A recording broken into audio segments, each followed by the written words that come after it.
증상이 심해지면 장누수증후군이라는 질병도 발병이 되고, 이런 증상이 나타나면 독소들이 혈액을 타고 돌아다니게 되고 악순환이 반복이 되는 거죠. 그래서 장이 안 좋아지면 피부에 염증도 일으킬 수가 있고, 아토피와 같은 면역력이 이제 과잉되거나 면역력의 불균형 증상을 일으킬 수 있게 되는 거죠. 이렇게 사과를 드시면 이런 증상을 예방해 장이 건강해져 피 노화를 촉진시키기도 하는데, 이러한 활성산소를 제거해 주는 게 우리가 흔히 알고 있는 항산화 영양제라고 해요. 그 항산화 영양소도 건강한 습관이 항상 나를 만든다. 건강한 삶을 원하시면 지금 바로 구독을 눌러주세요. 매일 사과 한 개를 먹으면 병원에 가지 않아도 된다는 말은 많이들 들어보셨죠? 그만큼 사과가 갖고 있는 효능이 굉장히 많은데, 사과는 그만큼 우리 몸을 건강하게 하는 많은 영양소가 들어 있습니다. 사과는 꼭 아침에 먹어야 돼, 엄마가 일어나면 아침에 사과 먹고 가, 이런 거 많이 하시죠? 꼭 아침에 먹어야 된다고 하는 사람들도 많은데, 그 말이 정말 사실일까요? 정답은 그렇지 않다입니다. 그 이유를 보면 사과에는 신맛, 상큼한 맛이 나죠. 바로 사과 안에는 유기산이 풍부하기 때문인데, 그래서 유기산 때문에 신맛이 나는 것이에요. 이 유기산은 우리 몸에 이로운 정도 있지만, 평소에 속쓰림이 자주 있거나 위염, 식도염이 있는 분들이 아침에 공복에 사과를 먹게 되면 우리 몸의 위 점막에 심한 자극을 줄 수 있어요. 빈속에 안 그래도 속이 쓰리신 분도 많은데, 음식물이 있을 때 위 안에서 위산이 분비되고 위액이 분비돼야 중화가 되면서 우리 위도 코팅이 되고 건강한데, 음식이 없을 때 위산이 분비되면 오히려 위벽을 깎아먹게 되는 효과를 나타내거든요. 그래서 평소에 위가 약하거나 위염이 있으신 분들, 역류성 식도염이 있으신 분들, 이러신 분들 같은 경우에는 공복에 사과를 드시는 게 오히려 독이 될 수가 있습니다. 또한 마늘과 파 같은 음식은 열을 내는 음식이라고 하면, 우리 사과는 우리 몸을 차갑게 하는 과일이라서 몸이 찬 분들은 사과를 드실 때 또 주의를 하셔야 돼요. 위염 같은 증상이 있는 분들은 공복에 사과를 드시면 사과가 소화도 되지 않고 설사를 하게 될 가능성도 높고, 평소에 아랫배가 차거나 손발이 차서 수족냉증에 걸리신 분들도 많으시고, 혈액순환도 안 되고, 또 생리기간 중에 있으신 여성분들도 사과를 드실 때는 주의하셔야 됩니다. 이런 분들이 사과를 드실 때는 아침에 공복보다는 아침 식사 후에 드시는 게 좋고, 사과를 보관할 때도 보통 냉장고에 보관했다가 차게 해서 꺼내 드시잖아요. 냉장고에서 꺼낸 사과를 바로 드시면 시원하고 아삭해서 맛있죠.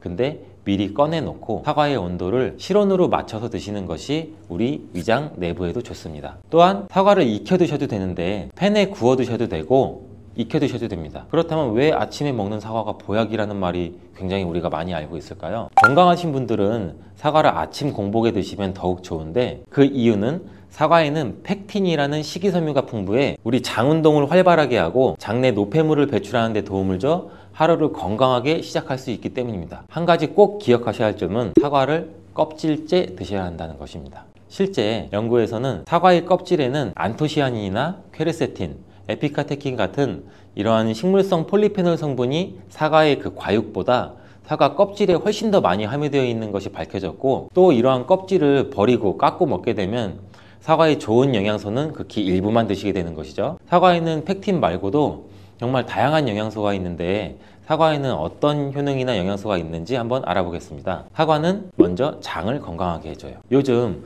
프로바이오틱스, 프리바이오틱스 굉장히 많죠, 유산균. 이렇게 사과가 천연 프리바이오틱스로서 장내의 우리 몸, 장 안에 좋은 균을 많이 생기도록 해주는 작용을 해줍니다. 이렇게 장내에 좋은 균이 많이 생기게 되면 장의 환경이 좋아지는 건데, 그렇게 되면 단맛, 자극적인 맛이 강한 가공식품에 대한 식욕도 줄어들고 건강한 식품을 먹고 싶은 욕구도 늘어나게 돼요. 또 장이 건강해지면 우리 면역력이 또 좋아지고, 이렇게 다 선순환으로 이어져 가는 건데, 장에는 물론 좋은 세균, 나쁜 세균들이 굉장히 많이 존재가 해요. 근데 좋은 세균만 많아도 안 되고 나쁜 세균만 많아도 안 돼요. 좋은 세균, 나쁜 세균이 어느 정도 밸런스를 이루어져서 우리 몸의 면역력을 형성하게 되는데, 그때도 굉장히 중요한 게 프로바이오틱스, 프리바이오틱스, 우리가 흔히 많이 먹는 유산균입니다. 사과를 드시면 자연스럽게 체중도 줄어들고 다이어트하는 효과까지 누릴 수 있게 돼요. 이렇게 사과를 먹게 되면 장내에서 소화가 되면서 뷰티르산 같은 단세지방산이 만들어지게 되는데, 이 지방산이 우리 몸에 손상된 장벽을 회복시켜주는 역할을 해줘서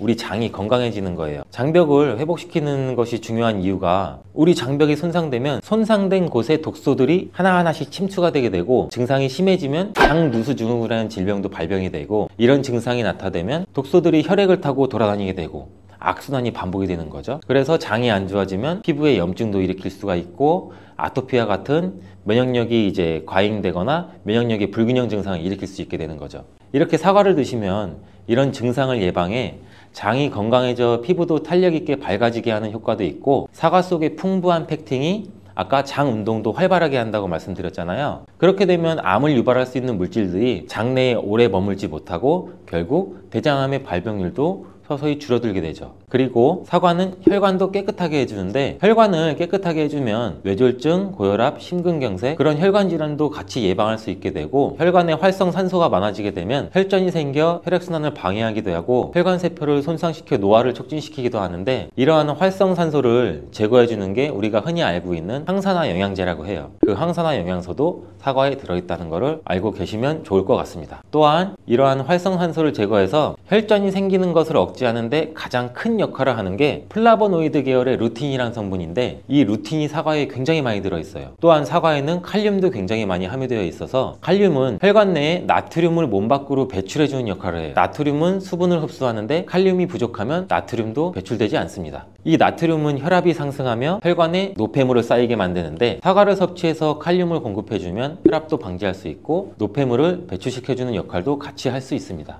또한 이러한 칼륨은 혈관을 확장시키는 작용을 해서 혈액순환도 원활하게 하고 심장박동도 안정시키고 심장의 기능도 강화하는 데 도움을 줄 수 있는 성분이에요. 근데 여기서 한 가지 주의할 점을 알려드릴게요. 활성산소가 혈관을 손상시킨다고 했잖아요. 근데 사과를 잘못 드시면 오히려 활성산소가 굉장히 많이 생기게 돼요. 바로 갈변된 사과를 드시는 것입니다. 사과를 먹고 남게 되면 밀폐 용기에 담아 보관했다가 나중에 드시는 경우 굉장히 많잖아요. 그때 우리가 단면이 사과가 갈색으로 변하게 되는데, 이는 공기 중에 산소와 만나서 산패돼서 갈색으로 변한 것이거든요. 이렇게 산패된 사과를 드시면 활성산소를 제거하는 것이 아니라 오히려 활성산소를 증가시켜 혈관 건강에 악영향을 줄 수 있으니까, 갈변된 사과는 그 부분은 바로 잘라내고 드시는 것을 추천드립니다. 또한 사과의 이로운 점 중 다른 하나는, 사과는 혈당을 조절해서 당뇨를 예방하고 회복하는 데에도 도움을 줄 수가 있어요. 당뇨가 있으신 분들은 과당이 혈당을 올려 안 좋다고 알고 계시잖아요. 굉장히 많은 분들이. 근데 사과는 오히려 혈당을 조절해 주기 때문에 당뇨가 있으신 분들은 사과를 드셔야 됩니다. 식사하기 30분 전에 사과를 드신 후에 식사를 하시면 혈당이 급격하게 오르는 혈당 스파이크 현상도 막을 수가 있어요. 사과에 단맛 때문에 당뇨가 있는 분들이 사과를 드시는 것을 꺼려 하시는데, 사과에는 단맛도 있지만 혈당은 올리는 GI 지수가 36으로 혈당 지수가 낮은 과일이에요. 근데 혈당 지수가 높은 과일이 뭔지 아세요?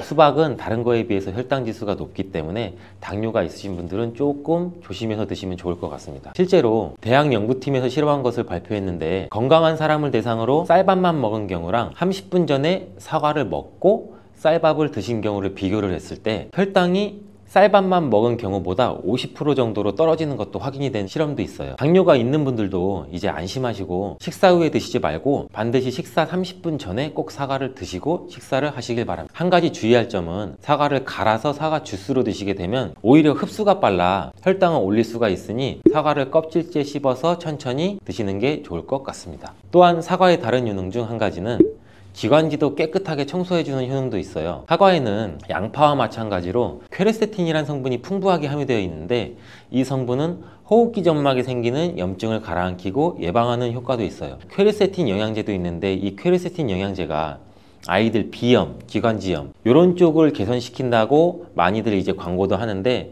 이처럼 퀘르세틴이 우리 몸에 있는 염증도 굉장히 많이 잡아주거든요. 이런 물질들이 사과 속에도 같이 함유되어 있다는 것을 기억하시기 바라겠습니다. 그리고 폐기관지에 모세혈관도 튼튼하게 만드는 걸 도와주고, 천식이 있거나 기관지가 약한 분들이 미세먼지 때문에 기침이 많이 나고 목에 가래가 많이 낄 수가 있는데, 이런 분들도 사과를 꾸준히 드시면 호흡기가 부드러워져 불편함도 많이 해소할 수 있게 됩니다. 한 연구에서는 매주 4개에서 5개의 사과를 먹는 가정의 자녀가 매주 1개 이하의 사과를 먹는 가정의 자녀보다 천식의 걸릴 확률이 50% 정도나 낮았다고 발표한 적도 있고, 사과가 그만큼 천식과 호흡기 건강에 좋다는 것이 증명된 거죠. 이렇게 좋은 사과도 함께 먹으면 절대 안 되는 음식이 있는데, 바로 궁합이 안 맞는 거예요.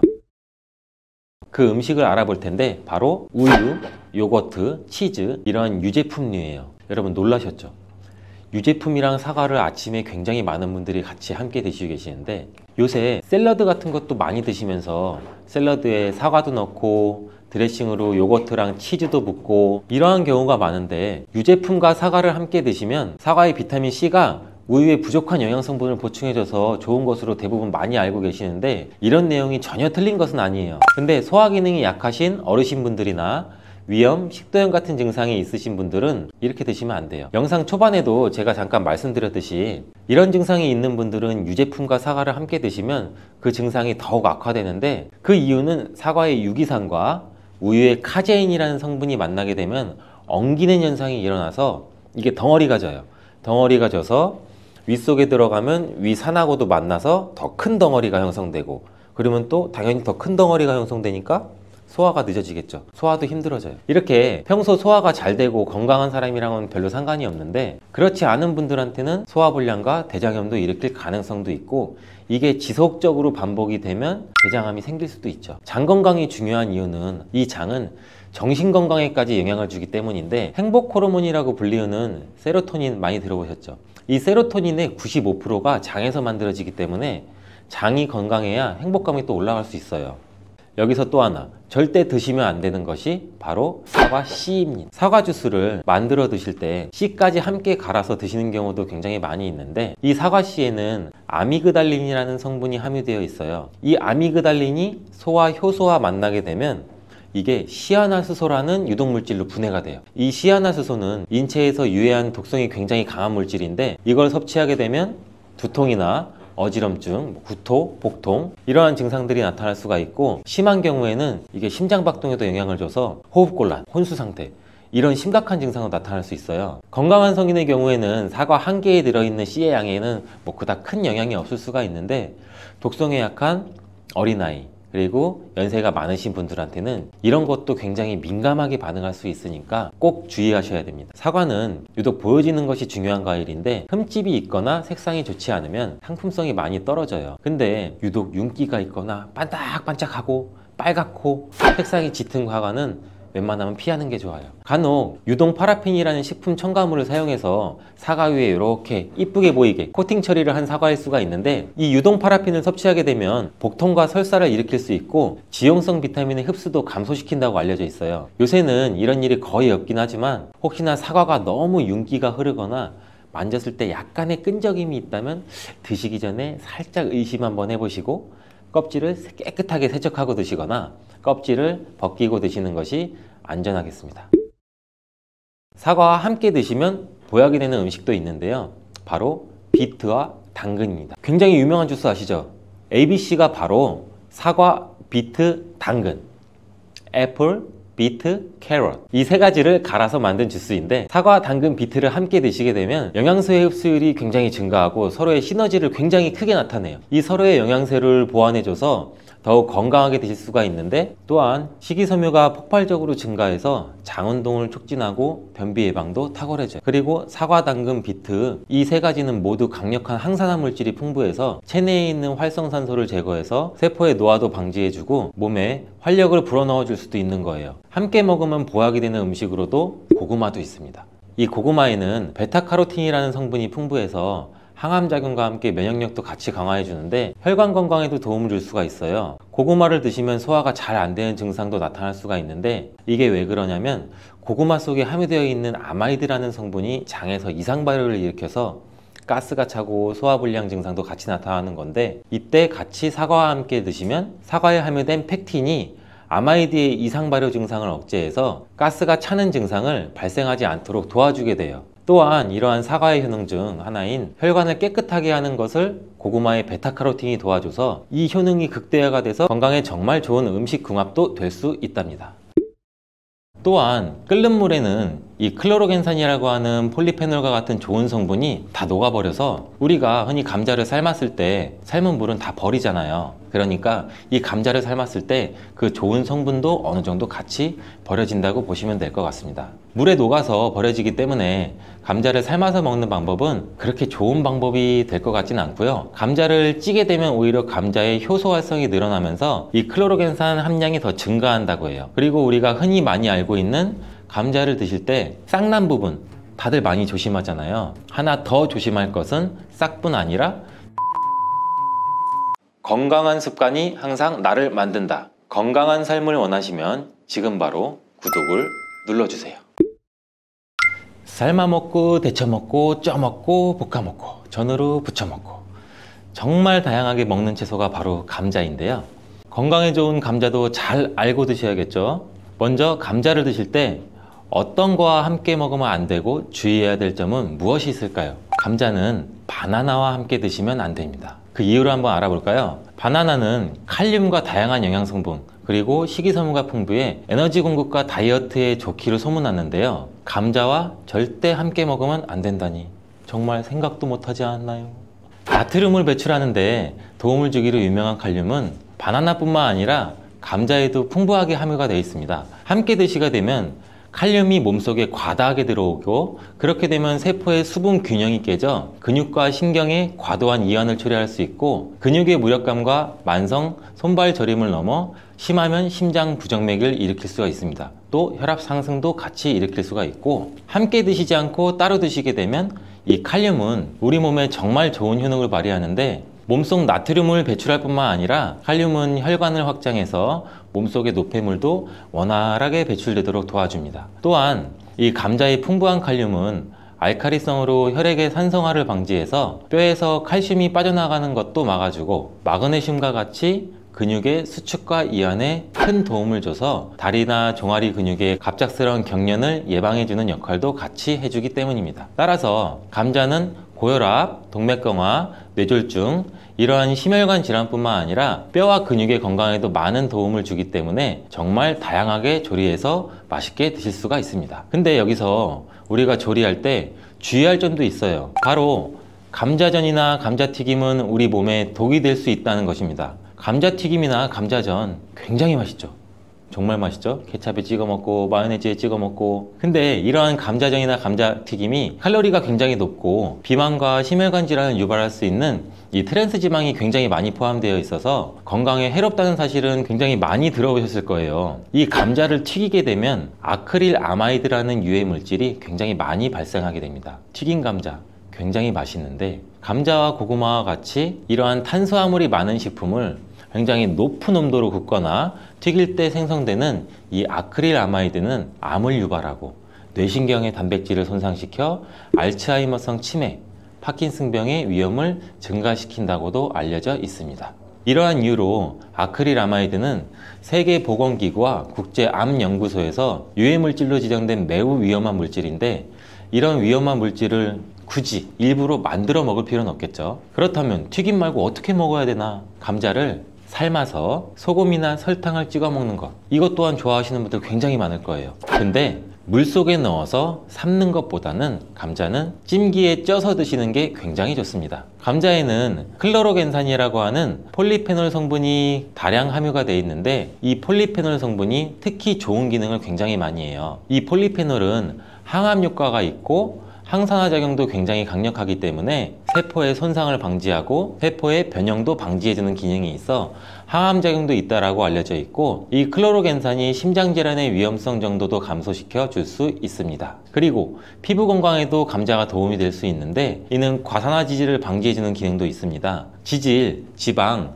기름이 과산화되는 것을 방지하기 때문에 특히 피부주름, 피부 노화 여러분들 굉장히 많이 심각하게 생각하시고 계시잖아요. 우리 주름만 없어도 피부가 노화가 안 돼도 이 탱탱한 살도 유지할 수 있을 텐데 이거를 막아주는데 감자의 클로로겐산이 굉장히 많은 도움이 될 수가 있습니다. 그리고 다이어트에도 도움이 될 수가 있는데 이 체지방을 분해해주는 효과도 있습니다. 이 클로로겐산이 지방을 분해하기 때문에 비만 방지와 다이어트에 도움이 될 수가 있고 또한 혈당 관리에도 도움이 될 수가 있습니다. 혈당이 급격하게 올라가는 것을 이 클로로겐산이 막아주는 기능이 있기 때문에 당뇨 예방과 혈당 관리에도 도움이 될 수가 있습니다. 근데 이 클로로겐산이 감자의 속살에 있는 게 아니고 감자의 껍질에 많이 들어가 있는데요. 이 감자 껍질 1g당 클로로겐산이 1mg이 들어가 있습니다. 따라서 우리가 감자를 드실 때 감자 껍질을 잘 닦아서 감자 껍질도 같이 함께 드시는 게 더욱 좋습니다. 감자를 조리할 때 클로로겐산의 함량이 변화가 될 수도 있는데 이는 생감자 껍질 1g에 아까 클로로겐산 1mg이 들어가 있다고 제가 말씀드렸죠. 이게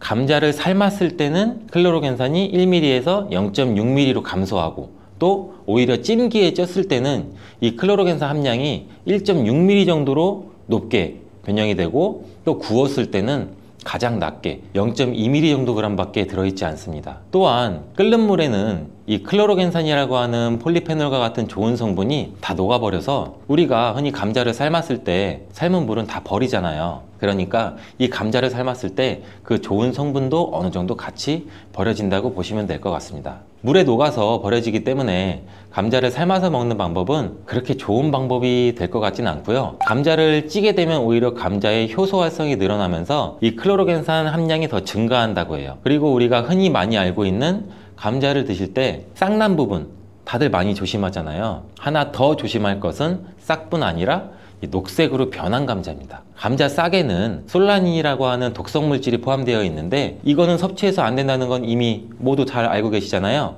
근데 감자가 녹색으로 변한 거 역시 솔라닌 함량이 증가했기 때문에 섭취하지 않는 것이 좋습니다. 솔라닌은 감자와 같은 가지과 생물이 이 스스로를 방어하기 위해서 생성하는 천연 살충제라고 보시면 돼요. 이 솔라닌은 독성이 굉장히 강해서 소량 섭취만으로도 이 두통이나 복통이나 구토, 식중독 증상과 같은 것을 유발할 수 있으며 과도한 섭취는 호흡곤란까지 초래해서 매우 위험할 수 있어요. 뜨거운 열로 조리해서 우리는 솔라닌을 제거할 거야, 이렇게 생각하시는 분들이 굉장히 많은데 이 솔라닌은 285도 이상으로 가열해야만 분해가 되므로 100도씨의 물로는 아무리 삶아도 이 솔라닌 독소는 없어지지 않습니다. 이러한 솔라닌은 햇빛에 노출될수록 솔라닌의 생성이 굉장히 빨라져 감자는 어두운 곳에 보관하고 싹이 난 감자뿐만 아니라 초록색으로 변한 감자도 반드시 패기 바랍니다. 여기서 감자를 보관할 때 간단한 팁을 알려드리면, 보관하실 때 감자를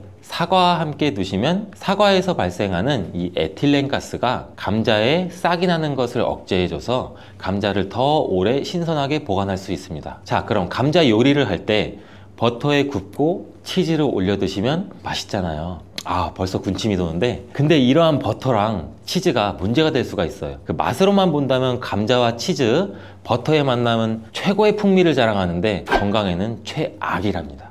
이 치즈와 버터를 감자 요리에 사용하게 되면 이 포화지방과 나트륨의 섭취를 증가시키게 돼서 심혈관 건강에 굉장히 안 좋은 영향을 끼칠 수가 있는데, 이 치즈와 감자를 함께 드시면 맛과 식감이 아주 좋지만 고지방의 치즈는 칼로리를 증가시킬 뿐 아니라 감자의 영양 성분도 같이 파괴할 수가 있습니다. 특히 이 치즈에 들어있는 포화지방은 나쁜 콜레스테롤, 즉 LDL 콜레스테롤 수치를 높일 수가 있으며 이는 심혈관 질환의 위험도 같이 증가시킵니다. 또한 치즈에 함유된 나트륨은 혈압 상승도 유발할 수 있고 혈압이 상승하게 되면 다양한 심혈관 질환 문제도 같이 발생하게 됩니다.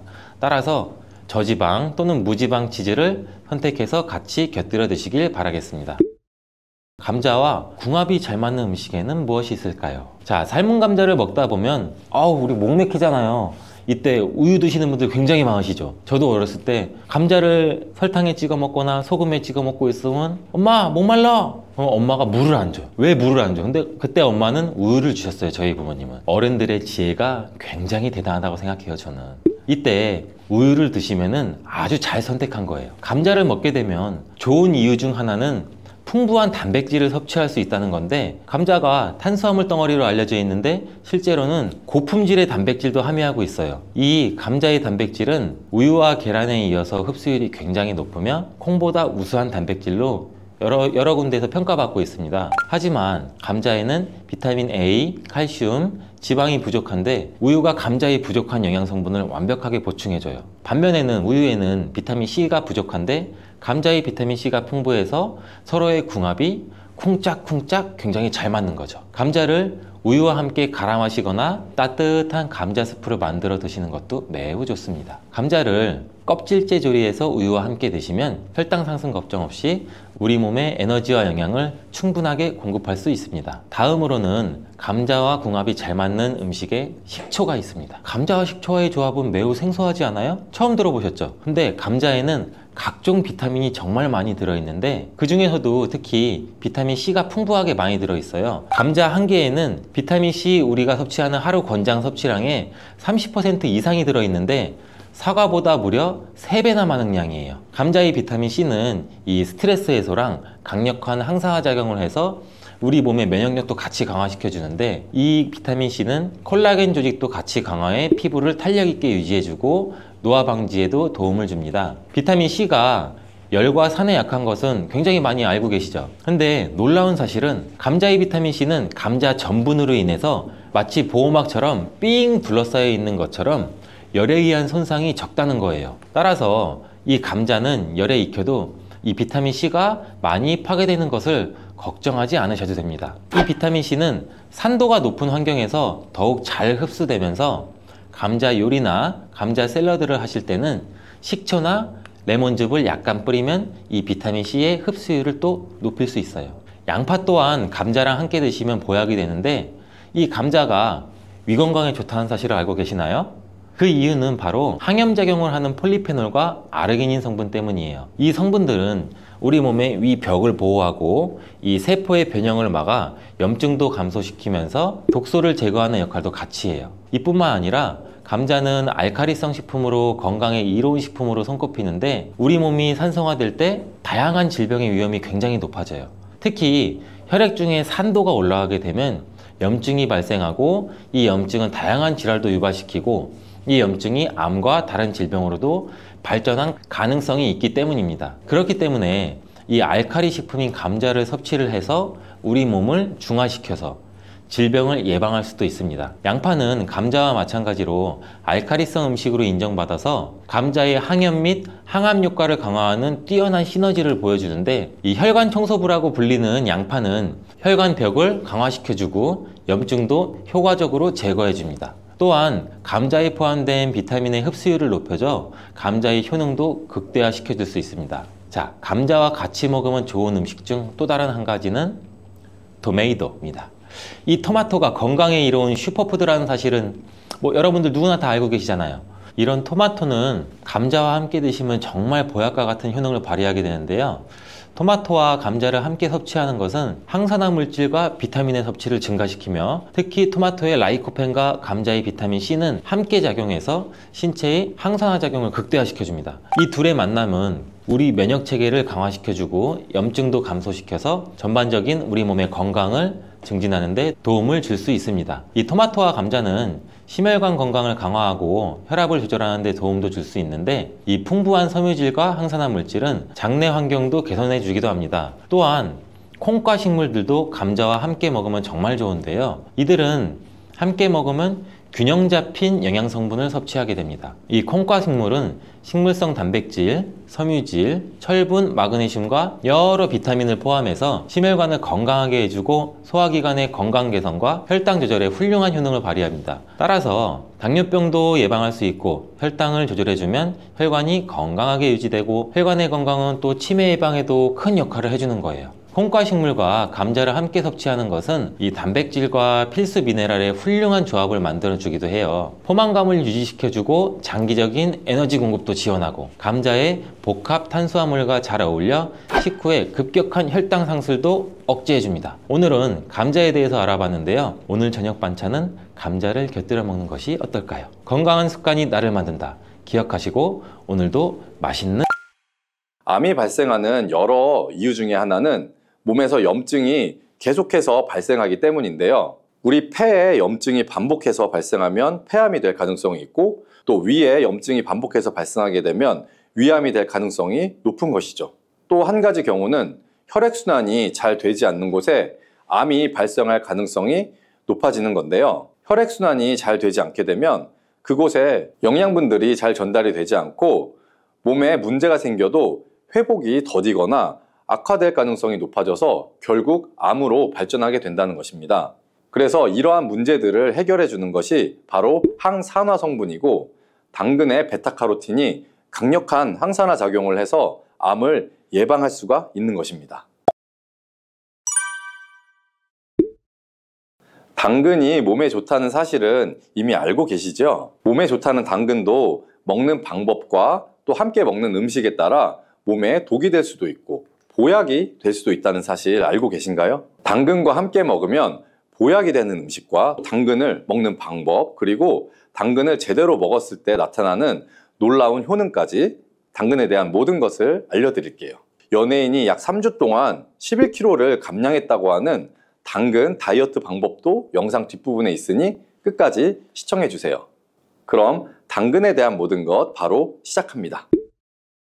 당근의 대표적인 효능은 베타카로틴에서 나옵니다. 베타카로틴은 채소를 노란색, 주황색, 빨간색이 되도록 하는 성분이며 대표적인 항산화 물질입니다. 항산화 작용을 한다는 것은 항염증 작용을 하는 것이고, 이 항염증 작용을 한다는 것은 바로 항암 작용을 할 수 있다는 것인데요. 여기에서 당근의 첫 번째 효능, 눈 건강을 좋게 하는 것이 나오는데요. 당근의 베타카로틴이 우리 몸속에 들어오게 되면 비타민 A로 변하게 됩니다. 비타민 A는 눈 건강을 좋게 하는 성분이죠. 당근을 먹으면 눈이 좋아진다는 말을 많이들 들어보셨을 텐데요. 눈 건강을 위해 요즘에 루테인을 드시는 분들이 점점 많아지고 있죠. 그렇다면 눈에 좋다는 루테인 영양제를 먹는 것과 당근을 먹는 것은 어떤 차이가 있을까요? 영양제와 당근에는 모두 비타민 A, 루테인, 지아잔틴 등이 들어있어서 이 시력을 유지하고 눈의 노화를 방지해주며 황반변성 등의 질환도 예방을 해주게 됩니다. 당근에는 여기에다가 비타민 C, 비타민 K, 그리고 필수 미네랄이 더 있기 때문에 항산화 효과 및 뼈 건강에도 도움을 더 받을 수가 있게 되고요. 우리가 혈액순환이 잘 안 될 때는 루테인 영양제를 드신다고 해도 효과에 한계가 있을 수가 있어서 평소에 당근을 좀 더 드셔보시는 걸 추천해 드립니다. 두 번째 당근의 효능은 바로 노화 방지입니다. 이것도 베타카로틴의 효능과 관련이 있습니다. 노화가 된다는 것은 몸이 산화가 되고 또 염증이 많아지게 된다는 것인데요. 염증이 몸 안에 곳곳에서 문제를 일으키게 되는 것이죠. 이런 염증을 없애주는 것이 바로 노화를 방지하는 것인데요. 앞에 말씀드린 당근의 베타카로틴과 비타민C는 강력한 항산화 작용을 통해 이 염증을 없애주고 노화를 방지해주는 것입니다. 세 번째 당근의 효능은 장을 건강하게 하고 당뇨를 예방하는 것입니다. 요즘에 당근 주스 많이들 만들어서 드시는데요. 착즙해서 집에서 드시는 분들도 많으실 거예요. 여기서 약간 아쉬운 것은 착즙하고 남은 찌꺼기는 모두 버린다는 것인데요. 당근은 사실 식이섬유 폭탄이라고도 할 수가 있습니다. 당근의 베타카로틴이 혈액 내 염증을 제거하고 당근의 식이섬유는 장 속에 노폐물들을 제거하는 역할을 하기 때문인데요. 우리 장 속에 유산균이 정상적으로 잘 살아가려면 유산균의 먹이가 필요합니다. 이 먹이를 우리가 보통 프리바이오틱스라고 부르죠. 그리고 프리바이오틱스의 역할을 해주는 것이 바로 당근에 들어있는 이 식이섬유입니다. 식이섬유는 당을 흡착해서 배출해주는 효능이 있죠. 이 효능은 당이 우리 몸에 흡수되는 속도도 늦춰주고 혈당이 급격하게 오르는 것을 막아주게 됩니다. 이런 과정은 당뇨를 예방하는 데 아주 탁월한 효능을 발휘하게 되는 것이고요. 그리고 네 번째 당근의 효능은 암을 예방하는 것입니다. 암이 발생하는 여러 이유 중에 하나는 몸에서 염증이 계속해서 발생하기 때문인데요. 우리 폐에 염증이 반복해서 발생하면 폐암이 될 가능성이 있고, 또 위에 염증이 반복해서 발생하게 되면 위암이 될 가능성이 높은 것이죠. 또 한 가지 경우는 혈액순환이 잘 되지 않는 곳에 암이 발생할 가능성이 높아지는 건데요. 혈액순환이 잘 되지 않게 되면 그곳에 영양분들이 잘 전달이 되지 않고 몸에 문제가 생겨도 회복이 더디거나 악화될 가능성이 높아져서 결국 암으로 발전하게 된다는 것입니다. 그래서 이러한 문제들을 해결해 주는 것이 바로 항산화 성분이고, 당근의 베타카로틴이 강력한 항산화 작용을 해서 암을 예방할 수가 있는 것입니다. 간혹 흡연을 하는 분들 중에 이 베타카로틴을 섭취하면 폐암의 발병률이 높아진다고 해서 당근 섭취를 꺼리시는 분들이 있는데요. 걱정하지 않으셔도 됩니다. 사실 암 발생은 당근과는 아무런 관련이 없습니다. 폐암이 발생했던 실험군은 당근을 섭취한 것이 아니고 베타카로틴 영양제를 섭취했던 것이었으며, 당근을 섭취한 실험군은 오히려 암 발병률이 낮았다는 연구 결과가 있습니다. 그리고 다섯 번째 당근의 효능은 치매 예방입니다. 베타카로틴은 뇌혈관에도 작용을 하게 되는데요. 이 뇌혈관에 쌓이는 베타아밀로이드를 제거해서 뇌신경을 활성화시켜주는 역할을 해주게 되고요. 이렇게 뇌신경이 활성화되면 기억력과 학습 능력이 향상이 되고 치매를 예방할 수 있게 되죠. 치매는 발병이 되면 치료하는 것은 거의 불가능해서 예방이 정말 중요한데요. 치매를 예방하는 데 가장 중요한 것은 바로 혈관을 깨끗하게 하는 것입니다. 당근의 베타카로틴이 혈관을 깨끗하게 해주는 효능이 있으니 당근을 매일 하나씩 꾸준히 섭취해서 치매를 예방하시기를 추천드립니다. 자, 그리고 6번째 당근의 효능은 바로 다이어트에 효과적이라는 것입니다. 한 여성 연예인이 당근 다이어트로 3주 동안 11kg을 감량한 사실도 있는데요. 이런 효과를 누릴 수 있는 이유가 바로 당근에 함유된 식이섬유 때문입니다. 풍부한 식이섬유는 배에 포만감을 주게 되고 섭취한 당 성분과 지방 성분을 배출시켜주는 역할을 하기 때문에 다이어트에 아주 탁월한 효능이 있는 것이죠. 그러면 이 연예인이 활용했던 당근 다이어트 레시피를 알려드릴게요. 당근을 잘 씻은 다음에 아주 잘게 채를 썰어 주시고요. 당근 하나에다가 소금을 1스푼 정도 넣어서 약 10분 정도 절여 주시고 절인 물은 이제 꼭 짜서 버려 주시면 되고요. 그리고 여기에 올리브 오일과 식초를 잘 버무려 주셔서 밀폐 용기에 담은 다음 냉장고에서 2~3시간 정도 숙성한 후에 드시면 됩니다. 이때 먹을 때 사과를 채 썰어서 함께 드시면 더 맛있게 드실 수 있고요. 이렇게 좋은 당근도 먹는 방법에 따라 효과를 10배 이상 늘릴 수도 있고 함께 먹으면 그래서 더 좋은 음식들이 있는데요. 우선 당근을 드실 때 다이어트가 목적이라면 생으로 드시는 것이 가장 효과가 좋습니다. 다만 식이섬유는 소화가 잘 되지 않기 때문에 장이 좀 안 좋은 분들은 익혀서 드시는 것도 괜찮고요. 그리고 당근을 드실 때는 껍질까지 함께 드시는 것을 추천해 드리는데요. 당근의 영양 성분은 껍질에 가장 많이 함유되어 있기 때문이에요. 그리고 당근의 베타카로틴은 지용성 성분입니다. 지용성이라는 것은 기름에 잘 녹아서 흡수가 된다는 것인데요. 베타카로틴을 잘 흡수하기 위해서는 우리가 기름과 함께 섭취하는 것이 좋습니다.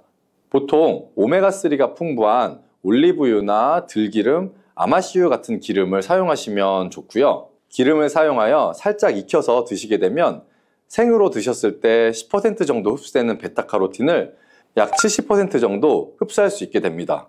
엄청난 차이죠? 우리가 기름에 볶을 때는 너무 오래 익히지 말고 살짝만 익혀서 드시는 것이 좋습니다.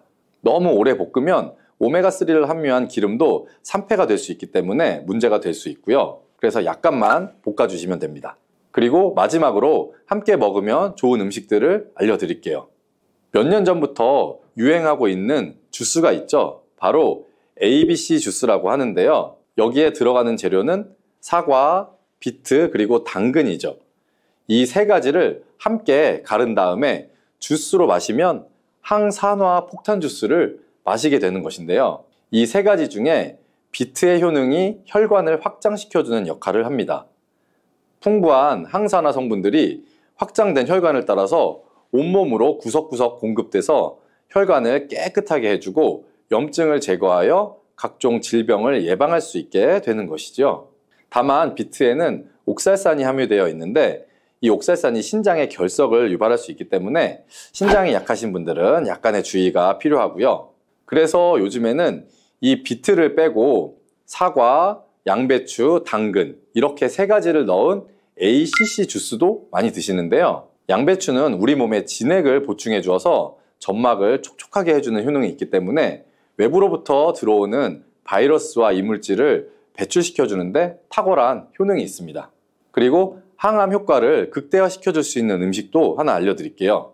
바로 브로콜리와 단호박을 당근과 함께 드시면 되는데요. 이 세 가지를 생으로 그냥 드시는 것보다 찜기에 넣고 쪄서 드시면 흡수율을 훨씬 높일 수가 있고요. 여기에 올리브 오일과 약간의 소금을 넣고 물과 함께 섞어서 드시면 아주 맛도 좋고 건강에도 좋은 강력한 항암 주스로 드실 수가 있습니다. 토마토가 빨갛게 익으면 의사 얼굴이 파래진다는 서양 속담처럼 이 작은 붉은 열매는 우리 몸의 구석구석을 돌보는 자연의 비상약 꾸러미입니다. 토마토 한 개로 혈관, 뇌, 뼈, 피부, 소화기관 그리고 전립선까지 어떻게 다독여주는지 또 드실 때 무엇을 조심해야 하고 어떤 음식과 짝지어야 이 약효가 배가 되는지 그리고 온전히 익혀서 맛있게 보관하려면 어떤 요령을 지켜야 하는지 토마토에 대한 모든 것을 알려드릴게요. 먼저 토마토가 몸속에서 벌이는 5가지의 대표적인 대공사부터 한번 살펴볼게요. 첫 번째는 혈관 청소입니다. 붉은 색소인 라이코펜이 콜레스테롤 찌꺼기가 달라붙어서 눌러붙는 과정을 차단해서 혈관 안쪽을 매끈하게 만들어줍니다. 핀란드 동부에서 1258명을 약 12년 정도 추적 연구를 했었는데 혈중에 라이코펜 농도가 높은 군이 낮은 군보다 허혈성 뇌졸중 위험이 약 55% 정도 감소했었다는 것을 보여줬었고요. 두 번째는 심장을 지켜주는데요. 이 라이코펜은 LDL 콜레스테롤이 산화가 돼서 끈적하게 변하는 것을 막아주고 또 혈전을 용해하는 산화질소의 생성을 도와줍니다. 일본 게이오대에서 남성 44명의 임상실험을 했었을 때 하루 라이코펜 30mg 정도를 섭취해서 약 12주 후 정자의 운동성이 40% 증가해 슈퍼정자라는 별칭이 붙었지만 같은 작용이 심장의 혈류 개선에도 그대로 적용이 됩니다. 그리고 세 번째로는 우리 뇌와 눈을 살펴주는데요. 라이코펜, 베타카로틴이 뇌 신경세포를 공격하는 활성산소를 잡아서 기억력과 집중력 저하를 늦춰주고 또 시신경 주변에 모세혈관이 노화로 굳는 것을 막아서 황반 변성의 위험을 낮춰줍니다. 네덜란드의 NIA 연구소에서는 65세 이상 540명에게 약 4년간 토마토와 시금치, 당근을 자주 먹게 해봤더니 인지기능 저하의 속도가 약 47% 정도 늦춰졌다고 보고를 했었습니다. 그리고 네 번째 효과는 뼈와 근육을 돕는 건데요. 비타민 K가 칼슘을 뼈 단백과 결합하게 해서 골밀도를 높여주고 또 라이코펜이 파골세포의 활동을 저지해서 노년성으로 오는 골다공증 속도를 늦춰줄 수가 있습니다. 스페인 발렌시아 대학교의 폐경 여성을 대상으로 한 연구에서 방울토마토 150g을 약 3개월간 섭취했을 때 골 흡수 지표가 24% 감소했었습니다. 그리고 다섯 번째는 장과 피부를 보호하는 건데요. 토마토 과육의 이 식이섬유와 유기산이 장내의 유익균의 먹이가 돼서 변비를 해소하고 또 비타민 C와 E가 피부 콜라겐 분해를 억제해서 주름과 기미를 옅게 만들어줍니다. 영국의 노팅엄대에서 60명을 대상으로 약 12주간 토마토 페이스트 55g 정도를 섭취했던 군이 있었는데 자외선에 의한 피부 홍반이 약 33% 감소한 걸로 나왔습니다.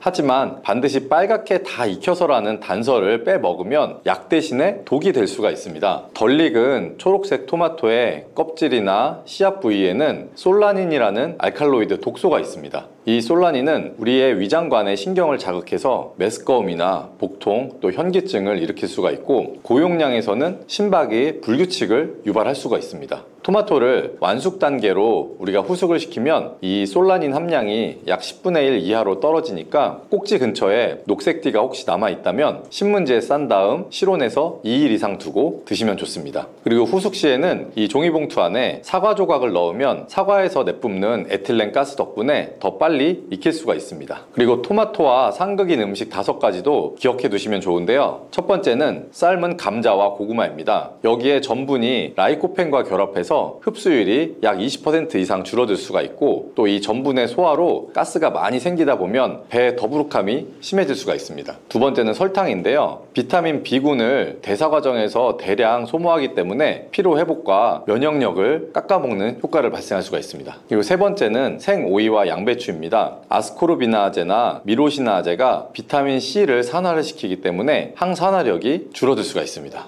네 번째는 진한 간장, 베이컨, 그리고 훈제 햄인데요. 이 음식들 안에 들어있는 나트륨이 칼륨의 혈압 강화 효과를 상쇄하고 또 햄 속에 있는 아질산염이 라이코펜과 반응해서 발암성의 N니트로소 화합물 생성을 돕기 때문입니다. 그리고 다섯 번째는 기름진 삼겹살의 대량 섭취인데요. 포화지방이 위의 배출 시간을 지연시키기 때문에 산성의 토마토즙이 식도로 역류하면서 속쓰림을 악화시킬 수가 있습니다. 자, 그렇다면 반대로 궁합이 잘 맞아서 약효를 2~3배 정도 키울 수 있는 조합 6가지를 소개해 드릴게요. 첫 번째는 올리브유입니다. 올리브유 안에는 불포화지방이 많이 들어있죠. 이 불포화지방이 라이코펜을 씻어내듯이 녹여서 장의 세포막을 통과시키고 그 올리브유 안에 있는 폴리페놀이 추가로 항염 효과를 낼 수가 있습니다. 두 번째는 두부와 달걀인데요. 이 안에 들어있는 단백질과 레시틴이 지용성인 라이코펜을 미세한 입자로 감싸서 혈액의 운반을 도와주고, 또 두부에 있는 이소플라본이 라이코펜과 함께 전립선과 유방세포의 자멸을 촉진할 수가 있습니다. 세 번째는 양파와 마늘인데요. 퀘르세틴 그리고 마늘 속의 알리신이 라이코펜과 함께 콜레스테롤의 산화를 억제해서 심근경색의 위험을 크게 낮출 수가 있습니다. 네 번째는 시금치와 브로콜리입니다. 이 안에 들어있는 루테인, 또 지아잔틴, 그리고 설포라판이 라이코펜과 함께 모세혈관, 또 망막의 산화 손상을 막아서 노년성의 실명을 예방할 수가 있습니다. 다섯 번째는 호두, 아몬드 잣인데요. 오메가3 그리고 비타민 E가 라이코펜의 재활용 경로를 활성화해서 항산화 회전을 반복시킬 수가 있습니다. 그리고 여섯 번째는 저지방 요거트입니다. 요거트 안에 들어있는 유산균이 토마토 섬유를 발효해서 단수의 지방산을 만들고, 이 지방산이 장벽의 면역력을 높여줄 수가 있고요. 또 토마토 섭취 후에 발생할 수 있는 가스나 설사를 줄여줄 수가 있습니다. 그러면 토마토의 영양을 최고로 끌어올리는 조리법을 말씀드릴게요. 약 100도씨 이하의 약불에서 7에서 10분 정도 가열을 하고, 여기에 기름 한 큰술을 넣는 공식입니다. 대표적인 조리법 3가지를 바로 알려드릴게요. 첫 번째는 토마토 달걀 볶음입니다. 중간 크기의 토마토 2개를 약 1.5cm 정도 큐브로 썰어서 여기에 올리브유 한 큰술, 다진 양파 약 4분의 1개, 그리고 소금 2꼬집 정도를 넣고 약불에서 5분 정도 볶다가 풀어둔 달걀 2알을 넣어서 약 2분간 저어주면 됩니다. 이렇게 드시면 아침 한 접시에 단백질 약 15g, 라이코펜 18mg, 또 비타민C 25mg이 들어있어서 혈관과 뇌 그리고 위장을 위한 조식으로 아주 손색이 없습니다. 두 번째는 토마토 두부 조림인데요. 구운 두부 150g을 팬에 담고 토마토 3개를 굵직하게 썰은 다음에 여기에 들기름 2분의 1큰술, 또 국간장도 2분의 1큰술, 그리고 물 50ml를 넣고 뚜껑을 덮은 다음 8분 정도를 조립니다. 이때 들기름은 조리 마지막 1분 정도에 두르시는 것이 좋고요. 이렇게 하면 들깨의 오메가3와 토마토의 라이코펜이 결합해서 관절염과 또 치매 예방에 시너지 효과를 낼 수가 있습니다. 세 번째는 토마토 양파 수프입니다. 잘 익은 토마토 4개를 십자로 칼집을 내서 90도씨 물에 약 30초 정도 데친 뒤에 껍질째로 큼직하게 썰어두고 올리브유 한 큰술에 슬라이스 양파 1개를 투명해질 때까지 볶다가 토마토, 물 약 400ml, 그리고 월계수잎 1장을 넣고 중약불 정도로 10분만 끓입니다. 여기에 소금이나 후추로만 간을 하시면 밤참으로 드셔도 속이 편안하고, 또 냉장 보관 후에 다음날 차갑게 마시면 여름 더위 해소용으로도 아주 좋습니다. 자, 그리고 토마토를 생즙이나 주스로 드실 때는 2가지를 지키시는 것이 좋은데요. 첫 번째는 착즙한 후 약 30분 이내에 드셔야 공기에 닿아서 비타민C가 파괴되지 않고요. 두 번째는 드시는 양을 약 200ml 이하로 나눠서 마시고 빨대를 사용하거나 또는 1:1로 물로 희석해서 치아의 산 부식을 방지하시면 좋습니다. 과당의 대량 섭취는 혈당 스파이크를 일으킬 수가 있기 때문에 주스 한 컵이면 충분합니다. 그리고 토마토는 보관 요령도 매우 중요한데요. 완숙의 토마토는 약 12에서 18도씨 서늘한 그늘이 가장 보관하기가 좋습니다. 우리나라 여름에는 실온의 온도가 약 26도를 넘기 때문에 신문지에 싸거나 달걀판 형태의 종이 받침 위에다가 꼭지를 아래로 향하게 해서 놓고 통풍을 확보하시면 좋고요. 약간의 푸른기가 남아있는 토마토는 종이봉투에 사과 조각과 함께 넣으면 약 48시간 내에 균일하게 숙성시킬 수가 있습니다. 그리고 이미 잘라둔 토마토는 이 자른 면이 공기에 마르지 않도록 올리브유를 살짝 바르고 랩으로 밀봉한 후 냉장 야채칸에 두면 약 48시간까지 맛이 그대로 유지가 됩니다. 만약 장기 보관하고 싶으시다면 첫 번째로는 슬라이스로 냉동을 하시거나, 두 번째는 소금이나 허브 없이 순수한 토마토만 약 30분 정도 끓여서 농축한 홈메이드 파사타로 냉동을 하시거나, 또 세 번째로는 반건조 토마토 올리브유 절임, 이 3가지가 활용도가 가장 높습니다. 슬라이스 냉동은 볶음밥이나 찌개용, 파스타나 토마토 수프의 베이스로 쓰시면 좋고, 반건조한 절임은 샌드위치나 샐러드 토핑으로 아주 훌륭합니다. 하루에 적정 섭취량을 구체적으로 잡아드리면 정상을 유지하는 건강인은 중간 크기의 토마토 2알 정도면 충분하고요. 고혈압이나 이상 지질 혈증을 관리 중인 분이시라면 라이코펜이 약 20mg 이상이 필요한데요. 완숙 토마토 2알을 올리브유와 함께 가볍게 익혀서 드시면 목표 수치를 넘길 수가 있습니다. 그리고 당뇨가 있어서 혈당 관리가 필요하다면 껍질째 으깨서 나온 냉 토마토 수프 한 컵을 식후에 드시면 식이섬유나 이 유기산 덕분에 혈당 상승이 완만해질 수가 있습니다. 그리고 혹시 만성 신부전으로 인해 투석을 하는 환자분 같은 경우에는 식단 지침을 고려해서 완숙의 방울토마토 약 4알 정도로 조절하시면 좋고요. 섭취 전에 60도씨 물에 1분간 데쳐서 칼륨의 용출을 추가로 확보하면 더 안전합니다. 실생활에서 토마토를 또 건강하게 드실 수 있는 방법도 하나 알려드릴게요. 아침 7시 양치한 후 토마토 달걀볶음 한 접시와 현미밥 반 공기로 속이 편안한 고단백 식사를 한번 해보세요. 낮 12시에는 반찬으로 토마토 양파 무침을 하면 좋은데요. 방울토마토 10알 정도를 반으로 자르고 여기에 양파 3분의 1개를 얇게 채로 썰어서 끓는 물에 10초 정도 데쳐서 매운맛을 좀 빼시고요. 올리브유 하나 작은술, 또 식초 2분의 1 정도의 작은술, 그리고 꿀 몇 방울, 또 소금 한 꼬집 정도를 버무리시면 자극 없이 아주 상큼하게 드실 수 있습니다. 그리고 오후 3시 덥고 지칠 때는 냉 토마토 스프 작은 컵 약 100ml 정도를 얼음 한 조각을 넣어서 마시면 사이다보다 속이 시원해집니다. 그리고 저녁 6시에는 저염된 두부와 또 시금치 그리고 토마토 스튜 한 그릇이면 단백질, 칼슘, 라이코펜 그리고 루테인까지 안전하게 챙길 수가 있습니다. 만약 고기 반찬이 당길 때는 돼지고기 대신 오징어 60g을 데쳐 넣어도 소화가 부드럽게 잘 될 수 있고요. 밤 9시 이후에는 산성 음식에 피로감이 나타날 수 있기 때문에 토마토는 하루에 여기 정도까지만 드시고요. 대신 견과류 한 줌으로 마무리하면 오메가3가 라이코펜의 재활용을 도와주면서 숙면을 준비해 줄 수 있습니다.